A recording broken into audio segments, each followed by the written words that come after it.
Sorry about that, folks. I got a call that I had to take, so this is now a two-parter. But I had a wife and kids, and I could not have afforded to take a job as a police officer. I had to make more money than what they were offering. So I don't think that, especially in the high crime areas in the country, I don't think the pay is worth the risk that police officers are taking. I also think that you're going to see in these communities where rioting has happened, I'm going to make a few predictions. Within a year, a lot of their current force, if the department is not defunded or disbanded, a lot of their current police force is going to find other employment within a year. They will have trouble refilling those positions that become available. And you will see an uptick in violent crime in those areas, or damaging crime. And what I mean by damaging crime is hardcore drugs that break up families, put people in hospitals, kill them, overdoses, things like that. It's my opinion, and that's my prediction. So I don't line up with any one person on this issue, or any one narrative, I should say. There are people I line up with, but I don't line up with any narrative on this issue that the police are fantastic, or that the Black Lives Matter narrative. I'm not going to repeat one of their slogans, but I think the truth is somewhere in the middle. I do tend to think that most cops are decent enough based on the interactions that I've had with them. I do think that more training is always a good thing, especially when you're doing a job that is that difficult and complex.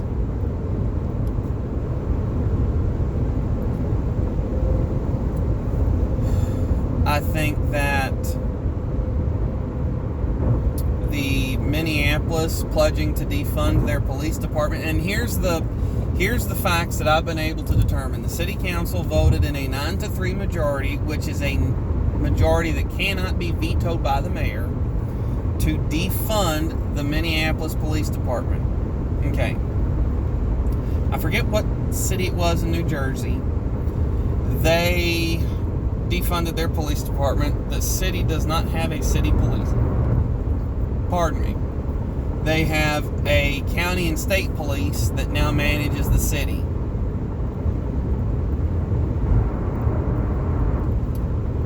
Well, they swapped out 200 and some officers for 400 and some officers that were apparently better trained. They haven't had the problems they've had, and the crime's gone down because there are more officers on the ground. Now, if Minneapolis disbands its police department, either county and state police will have to pick up the slack, or you're going to see a drastic spike in crime there.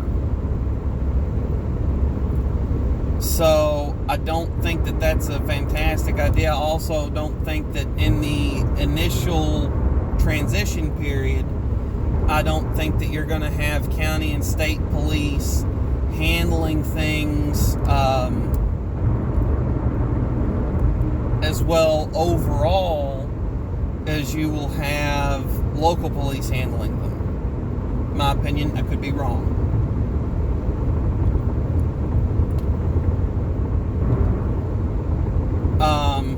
They're talking about spending the police money on mental health, crisis response teams. The thing is, I don't disagree with any of what they're wanting to spend the Minneapolis Police Department's money on. I don't think it's going to stop crime. I think that mental health is a major issue in this country. I think that more people should have more access to it than currently do, either due to not being aware of the resources available to them, the stigma surrounding mental health, or the cost. I don't know which causes most. I'm just saying that this is all opinion stuff. So I think that while all that stuff's fine and dandy, I still think that you need a police force. And I don't think that disbanding the Minneapolis Police Department is going to do a lot of good. I think if that happens in areas of high lawful gun ownership, where police and detectives can't keep violent criminals behind bars. You know, people do a 5-year stint, they get out, one of two things is going to happen: they're either reformed or they get back into the life. I've seen both happen. So I think if you've got violent criminals that are up to something and police departments can't investigate, I think you're going to have a bunch of vigilante citizens taking matters into their own hands, and who the hell arrests them? Pardon my French.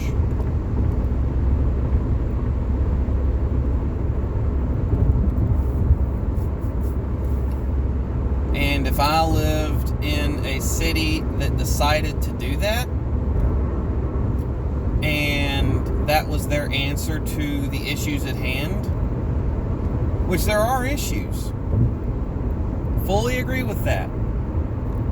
But if defunding or disbanding the police department was the solution put forth to the issues at hand in a city, and there was a massive uptick in crime, the first dollar it cost me, I'd be all over the news, and I would be filing lawsuits against the city.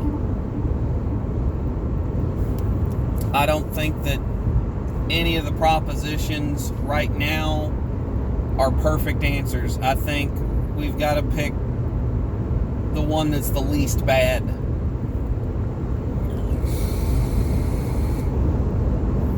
And not everybody likes that. Everybody wants the utopia, but utopia hasn't been found yet. But there have been a lot of people that have done fairly well in the past 65 years since civil rights became a thing. So I don't think that the propositions on the table are going to fix things. I think we need to have a much more intelligent discussion. I think that the virtue signaling, which pledging to disband a police department, much as you might not like what I'm about to say, that's what that is. Pledging to this, that, and the other, or donating money to bail criminals out of jail instead of fixing the businesses destroyed by rioters, that's virtue signaling. I don't think that any of this does any good. I think that virtue signaling is misleading in and of itself. The thing is, if I were the leader of, pick your big corporation that was making boatloads of money, I gotta admit, the temptation to do this kind of stuff, to donate money to the Black Lives Matter movement, to donate money to pay bail and legal fees for those arrested during these protests, to pay, during these riots, my mistake. Rioters and protesters are not the same. The temptation to do that would be real, just so I'd be left alone. even if I held the exact same views that I hold. The temptation would be so real, just so I'd be left alone. I don't think that it's accomplishing anything, because if I were a big company and I wrote a $400,000 check, that is a drop in the bucket.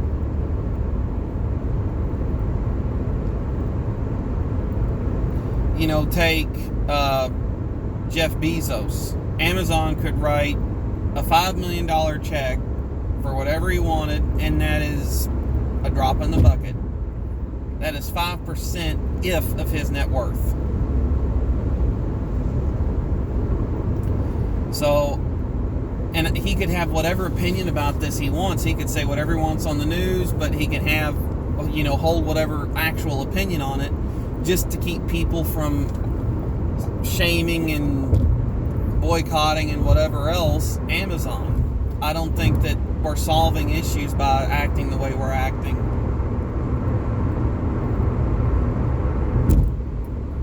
I think a real calm, objective look at the numbers, the statistics, the facts is what's called for here. And I don't think we're going to get it.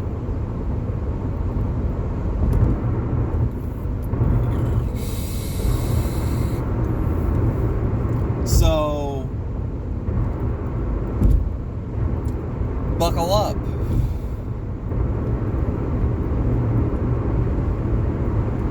I wish that we would. I wish that the political game wasn't played the way that it is right now. I wish that people were more driven by facts than feelings, but that's not what leads in our media.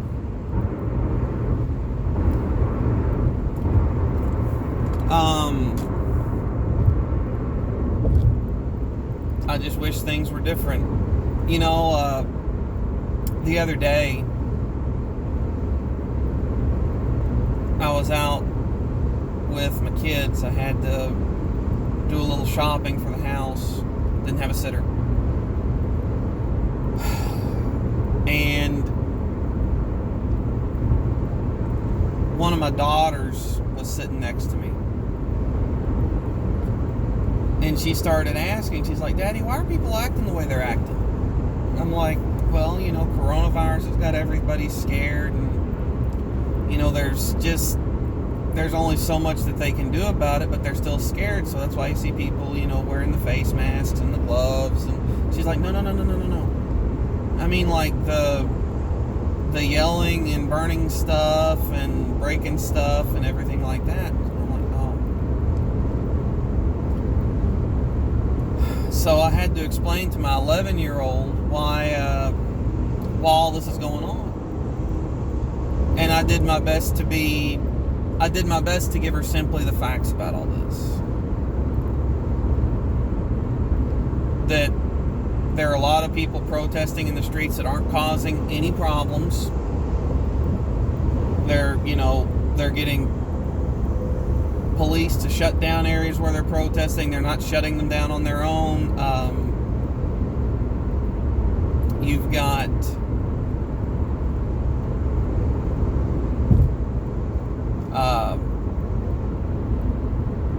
good cops mixed in with bad cops. The majority of the police interactions I've had ended well enough.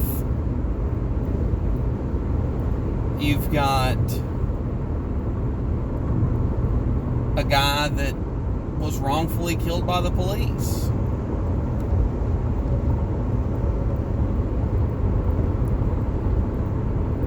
And I stand by what I say on that. But I don't think that the majority of cops are bad. I think that you've got... Now, I do think that they're corruptible. You get cops that do bad police work, and with cops that do good police work, I think that it's easy to corrupt the good cops. I don't think that's happening everywhere every day, but I think that it's, I think that it can happen. But I don't think that the slogans and the platitudes fix anything. And I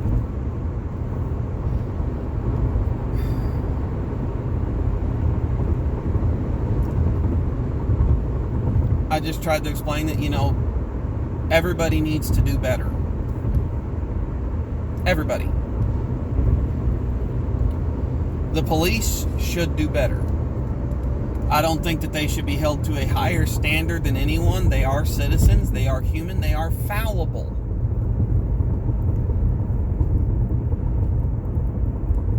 Even if you take the absolute best cop that has never had a racial complaint, never done anything that's made news, but arrested a ton of people, it was all just and everything happened exactly the way it was supposed to, and there's no evidence anywhere that he's racist, he is still a human being and prone to making mistakes. So I don't think that cops should be held to a higher standard than anybody else's, because they're still like everybody else. Fallible. So I think that notion's kind of crazy. I think that people are fallible. You deal with a cop, he's someone with a gun and authority. It's easy to get nervous and to make mistakes in that situation. I know none of that's what happened with George Floyd. I know that everything that Officer Chauvin did was deliberate. I know that at the time of George Floyd's death that he was firmly under police control and in handcuffs. So none of what I've said is, you can't use a mistake to explain that away. And I'm not claiming that. But I think that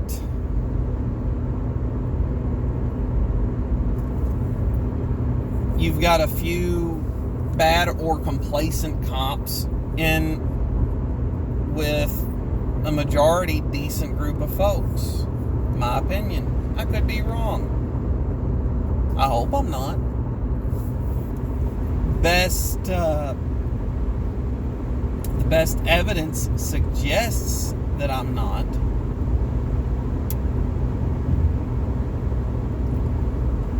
Last year, there were 370 million interactions involving law enforcement and civilians.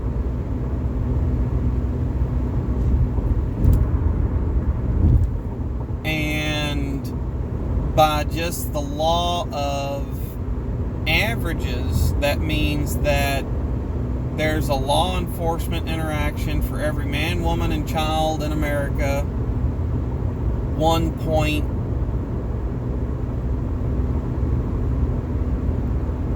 something times.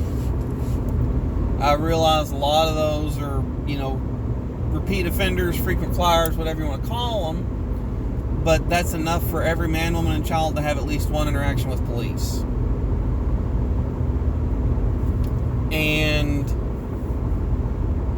if you listen to the narrative, some of the narratives portrayed, half of those people should have died. And they didn't.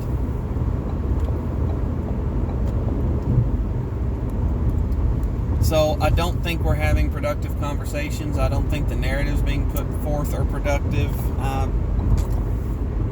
I wish that everybody would shut up, read up, educate themselves a little on the issues at hand, and then come up with an enlightened opinion on what might fix the problem.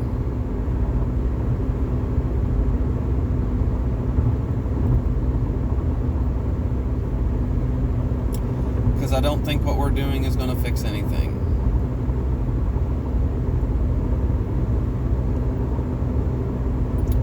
Well, I reckon that's all I've got for right now. Y'all stay safe out there. Don't forget to like, share, comment, subscribe. Sorry I got a phone call in the middle of that, and this is a two-parter. I know it's long. I know I'm long-winded, but everything going on is depressing. And a lot of times just getting it off your chest is helpful. So,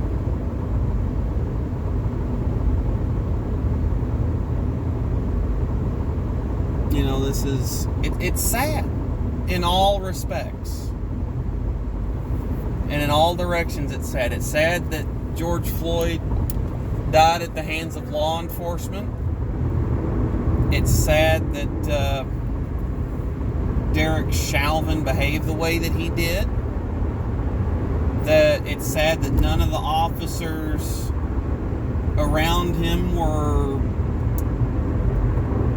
speaking up against what he was doing. It's sad that rioting has happened the way that it has. It's sad that this has just become such a you're either this or that issue when it's way more complicated than that. It's sad that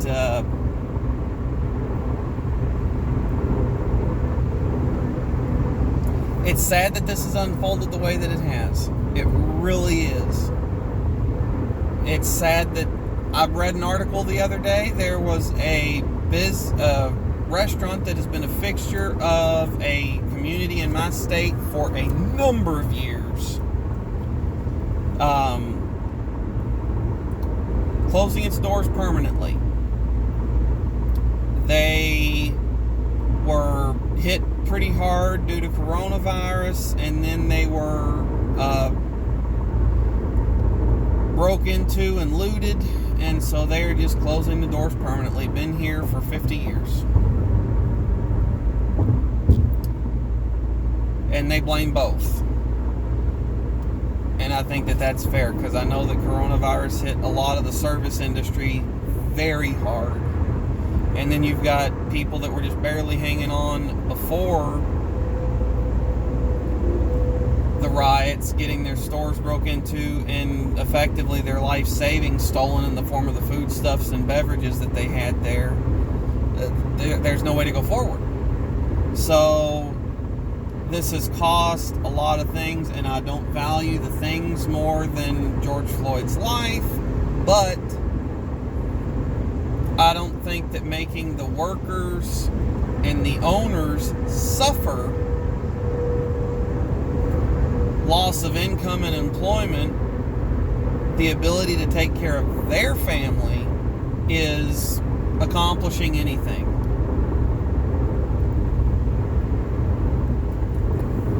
So, anyway, I've gone on long enough. I appreciate y'all sticking with me. Take care.